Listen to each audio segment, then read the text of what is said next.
wake of a tragic day marked by the smell of tear gas and the sight of blood on the streets, Kenya finds itself grappling with the aftermath of unprecedented violence.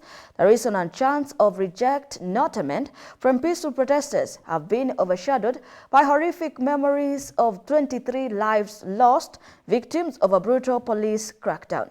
What started as a demonstration against the rising cost of living and the controversial tax hikes spiraled into chaos, revealing deep-seated tensions and systemic failures. This surge of police brutality against citizens who are exercising their democratic right to protest has drawn both national and international condemnation. Susan Nganga with the full report. The smell of tear gas still lingers in the air, and bloodstains on the roads from Tuesday's tragic events. The echoes of protesters chanting, "Reject, not amend," still resonates. But the most haunting memory is of the 23 lifeless bodies lying in the streets. What exactly led to this? What began as a peaceful protest escalated into violent police brutality. Law enforcement, who had sworn to protect the citizens, turned against them, using tear gas and live bullets. They claimed it was to tackle security emergency in the country. Despite this, the people remained undeterred.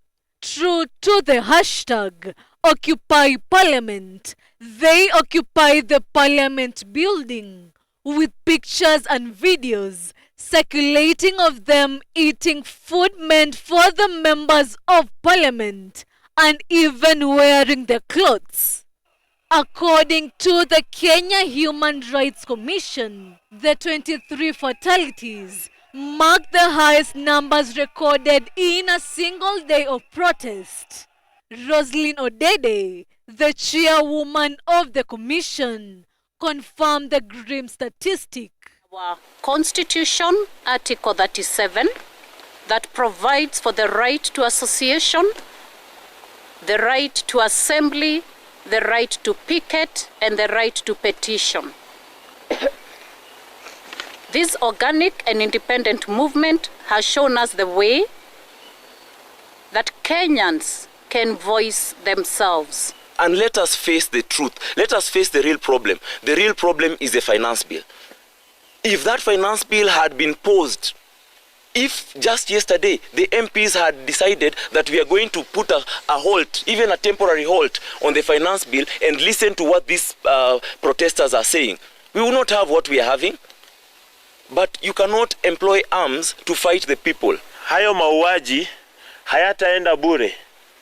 Hayo mauaji lazima kuwe na kitu inaitwa political responsibility na kitu inaitwa criminal responsibility. Kwa sababu itakuwaje ya kwamba protest ziliisha, maandamano yaliisha town, watu wakaanza kuenda nyumbani. Na sisi wenyewe tuliambia watu waende nyumbani ya kwamba waende watulie kwa sababu walikuwa wamemaliza maandamano.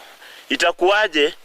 Last Tuesday, President William Ruto issued a statement declaring that his government will take a tough stance against violence and anarchy, likening some of the demonstrators to criminals.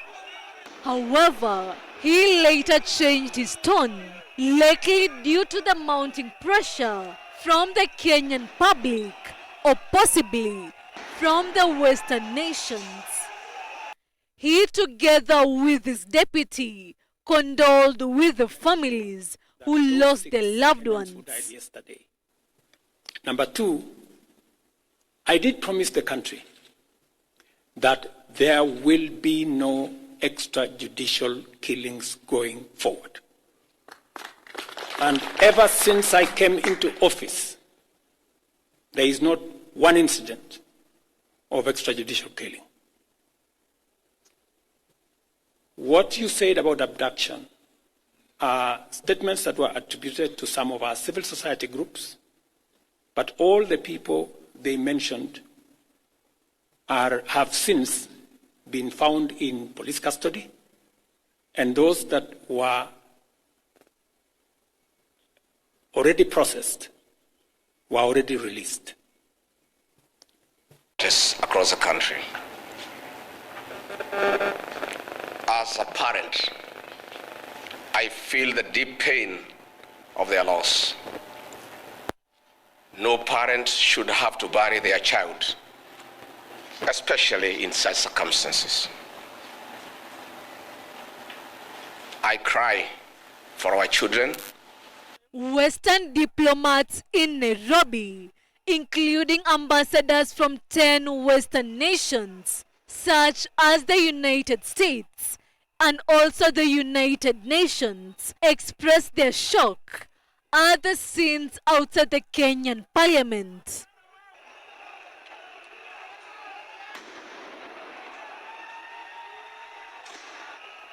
The protests are rooted in long-standing grievances over the rising cost of living, which intensified last week as lawmakers debated a bill containing tax hikes.